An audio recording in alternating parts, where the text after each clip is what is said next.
अस्सलाम वालेकुम। आप देख रहे हैं पाक एक्सक्लूसिव टीवी। ये जो आप वीडियो देख रहे हैं ये सी व्यू क्लिफ्टन की है। ये खूबसूरत जो है पार्क अभी आपने देखा था ये बना है, लेकिन जो इसकी हालत है आप थोड़ी देर मैं दिखा रहा हूँ मैं आपको। लोगों ने क्या मतलब करते हैं, जो कचरा है सारा वो यहीं फेंकते हैं।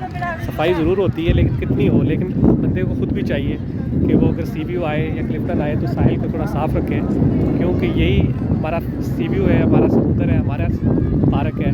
हालत आपको दिखाता हूँ मैं आगे वीडियो में।